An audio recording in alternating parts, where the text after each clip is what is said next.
Welcome to our channel. Last video में हमने constitution के मेकर्स के बारे में थोड़ा सा जाना। अब हम पढ़ेंगे कुछ basic features of our constitution which is very important and you must know this. Basic features of our constitution. हमारा कॉन्स्टिट्यूशन जो है काफ़ी यूनिक कॉन्स्टिट्यूशन में काउंट होता है। क्यों? इसकी यूनिकनेस की वजह से, because it is very unique. The best features of many existing constitutions of the world were modified and adapted to our needs and conditions. Thus, the Constitution of India is a combination of many good points of several constitutions. At the same time, the needs and aspirations of the people were also not ignored. मतलब कि हमारा constitution, मैंने last class पे बताया था आपको, last video में मैंने आपको बताया था कि हमारा कॉन्स्टिट्यूशन काफ़ी जगहों से बोरो किया है हमने, कुछ बेस्ट पार्ट उनके बोरो किए हैं। तो वही हमारे कॉन्स्टिट्यूशन को यूनिक बनाता है, क्योंकि ये सारे पॉइंट्स कवर कर रहा होता है और किसी भी ग्रुप ऑफ पीपल को इग्नोर नहीं कर रहा होता। उनके अगर वो अंडर प्रिविलेज लोग हैं तो ऐसा नहीं है कि उनके राइट्स उनसे छीन लिए गए, उनके लिए भी पूरा अच्छे से मेंशन किया गया है सब कुछ। मूविंग ऑन, हमारा कॉन्स्टिट्यूशन जो है सबसे लेंथीएस्ट कॉन्स्टिट्यूशन है।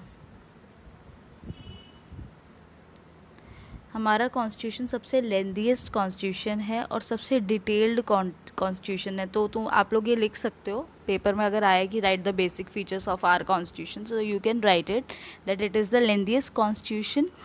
Constitution of India is the lengthiest constitution and most detailed constitution of the world,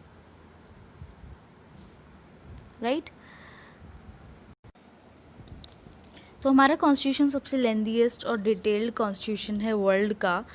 अब इट इज़ डिवाइडेड इनटू, अब ये जब आज़ादी के टाइम पे 22 पार्ट्स थे, यहाँ पे कुछ 395 आर्टिकल थे, 12 शेड्यूल, पर अब ये नहीं है, अब ये चेंज हो चुका है.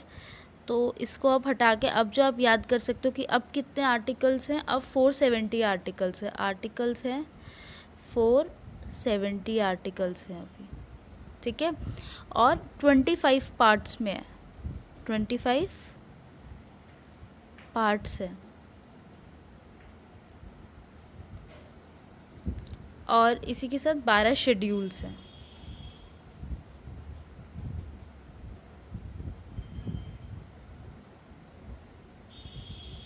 तो 470 आर्टिकल्स, 25 पार्ट्स और 12 शेड्यूल्स, ठीक है. अभी इतना है. द कॉन्स्टिट्यूंट असेंबली ने स्पेंड किए थे बिल्कुल 2 years 11 months 18 days complete. Question ये पूछा जाएगा आपसे कि कॉन्स्टिट्यूंट असेंबली में कितना टाइम स्पेंड किया आपके कॉन्स्टिट्यूशन को बनाने के लिए, तो answer is it spend 2 years 11 months and 18 days to complete its final draft on November 26, 1914, but it was adopted. बन तो गया था 26 नवंबर 1949 तक, पर इसको अडॉप्ट और इन्फोर्स किया गया, वर्ड यहाँ पे यूज़ हुए, इन्फोर्स किया गया जनवरी 26, 1950, ठीक है. मूविंग ऑन, सबसे इम्पॉर्टेंट आता है रिटन कॉन्स्टिट्यूशन है हमारा ये. Indian constitution is a written constitution. It was drafted and acted by the constituent assembly specially elected for this purpose. It was presided over doctor Rajendra Prasad and Dr. Bhimrao Ambedkar was the chairman of this drafting committee. Drafting जो committee थी उसके जो main chairman थे वो doctor B are Ambedkar थे, भीमराव अम्बेडकर जी, ठीक है. और जिससे प्रिसाइड किया था वो थे डॉक्टर राजेंद्र प्रसाद, हमारे पहले प्रेसिडेंट. एक बहुत इंपॉर्टेंट फीचर आता है हमारे कॉन्स्टिट्यूशन का, that it is rigid and flexible. Very important, ये सबसे ज़्यादा इंपॉर्टेंट है कि ये रिजिड और फ्लेक्सिबल है. क्वेश्चन आएगा why our constitution is called rigid and flexible, तो आंसर ये है इसका. क्यों कहते हैं इसे? क्योंकि on the basis of procedure of its amendment. Amendment का मतलब होता है जब आप कोई चेंज ला सको कॉन्स्टिट्यूशन के अंदर, ठीक है. इसमें अमेंडमेंट के भी प्रोसेस रहते हैं 3, कि मेजॉरिटी वोट हो तो अमेंडमेंट आ सकता है, सिंपल मेजॉरिटी से आ सकता है, ये सब रहते हैं. A rigid constitution was which can not be amended easily. और रिजिड कॉन्स्टिट्यूशन वो होता है जिसको अमेंड करना आसान हो, मतलब कोई भी ऐसे अमेंड नहीं कर सकता, आम मेजॉरिटी से अमेंड नहीं कर सकता उसको. On the contrary flexible constitution can be amended easily, और जो फ्लेक्सिबल पार्ट है हमारे कॉन्स्टिट्यूशन का वो आसानी से अमेंड हो सकता है, ठीक है. The strength of its rigid constitution is that it is stable, it is guarantee against hasty changes, मतलब कि जल्दबाजी के चेंजेस को रोकता है. जो इसका रिजिड कॉन्स्टिट्यूशन जो पार्ट है वो एक गारंटी देता है कि कोई जल्दीबाजी में कोई चेंज ना लाया जाए. और flexible constitution consider progressive in nature, flexible दिखाता है कि प्रोग्रेसिव है नेचर में, समय के साथ साथ बदलेगा, टाइम की नीड के अकॉर्डिंग बदलाव आ सकता है. Helpful in development of the nation. Keeping this in mind, the Constitution of India is a combination of both rigid as well as flexible. It is not only a sacred document, it is that is a framework for democratic government, but also an instrument that may require modification. ये कोई sacred document नहीं है, ठीक है, कि जिसको आपको अंध भक्तों की तरह इसको फॉलो करना है, बट ये एक ऐसा इंस्ट्रूमेंट है जो जिसमें मॉडिफिकेशंस भी आएंगे, टाइम के साथ साथ चेंजेस आएंगे, ठीक है. जैसे जैसे टाइम बदलता जाएगा, नए लोगों की नीड्स होंगी, नई क्या कहते हैं उनकी विशेज़ होंगी, उसके अकॉर्डिंग मॉडिफिकेशन आता जाएगा. मूविंग ऑन, अब हम लोग कुछ एक बहुत इम्पॉर्टेंट चीज़ जान लेते हैं. एक डू यू नो दे रखा है यहाँ पे बहुत इम्पॉर्टेंट सा, विच यू मस्ट नो, कि the Kings of the princely states, जो छोटी छोटी स्टेट्स होती थी प्रिंसली स्टेट्स, उनके जो राजा थे, who must then with India after independence were paid a fixed annual amount of money as a stipend. It was called privy purse.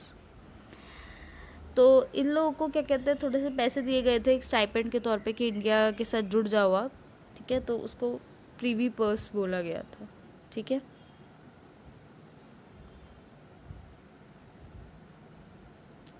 Moving on, अब हमने कल प्रियम्बल में कुछ इम्पॉर्टेंट टर्म्स पढ़ी थी. सोवरन, सोशलिस्ट, सेक्युलर, ये कुछ important terms हमने पढ़ी थी. Secular and democratic Republic. तो आज हम उन्हीं का मीनिंग बहुत अच्छे से जान लेते हैं दोबारा से, और इसके आप पॉइंट्स बना के नोट डाउन कर लो, so that it will help you in your exams. Sovereign, India is a sovereign state. Why? Because it is free from all the external controls. हम यहाँ पे अपने डिसीजन, हमारी कंट्री के जो प्राइम मिनिस्टर, प्रेसिडेंट, वो अपने डिसीजन खुद ले सकते हैं इंडिपेंडेंटली. कोई एक्सटर्नल कंट्रोल नहीं, हम पे कोई एक्सटर्नली कंट्रोल नहीं कर सकता. जैसे ब्रिटिशर्स ने हमारे ऊपर रखा, तो ऐसे कोई नहीं आ सकता. No other country can dictate its policies और terms to us, and nobody can interfere in our internal affairs. और कोई हमारे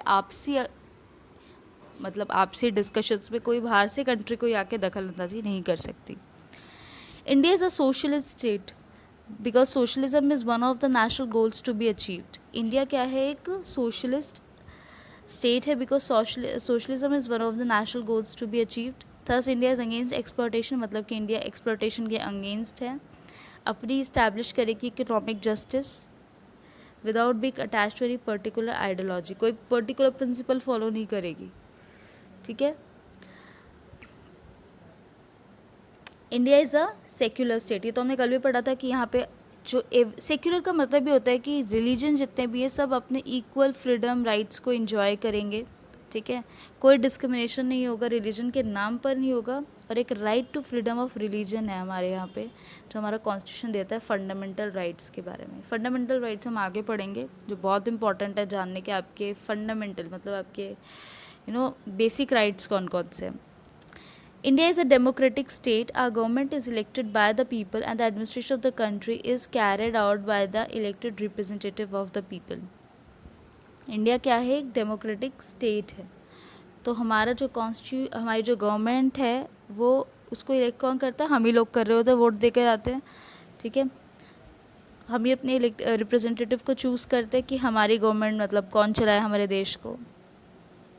तो इसलिए India is a democratic state.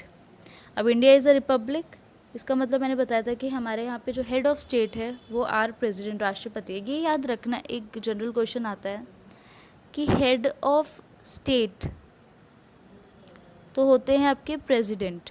कौन होते हैं, प्रेसिडेंट होते हैं, ठीक है. बट जो हेड ऑफ गवर्नमेंट होते हैं, हेड ऑफ गवर्नमेंट जो होते हैं वो होते हैं आपके प्राइम मिनिस्टर, पीएम होते हैं वो आपके, ठीक है। हेड ऑफ गवर्नमेंट होता है आपके प्राइम मिनिस्टर। तो ये क्वेश्चन आएगा कि who is the head of state, तो that is president, and who is the head of government, that is prime minister, PM, ठीक है। और जैसे कि हमारे कंट्री में तो प्रेसिडेंट होते हैं, बट इंग्लैंड में जैसे कि England is not a republic because the head of the state is hereditary. वहाँ पे, यहाँ पे तो हम चूज़ प्रेसिडेंट बदलते रहते हैं, कोई ऐसा नहीं है कि उनका बेटा ही बनेगा, ऐसा कुछ नहीं है। बट इंग्लैंड में किंग और क्वीन होते हैं, किंग या तो या फिर क्वीन। जैसे अभी वहाँ की क्या कहते हैं head of the state queen है, क्वीन एलिजाबेथ टू, राइट। सो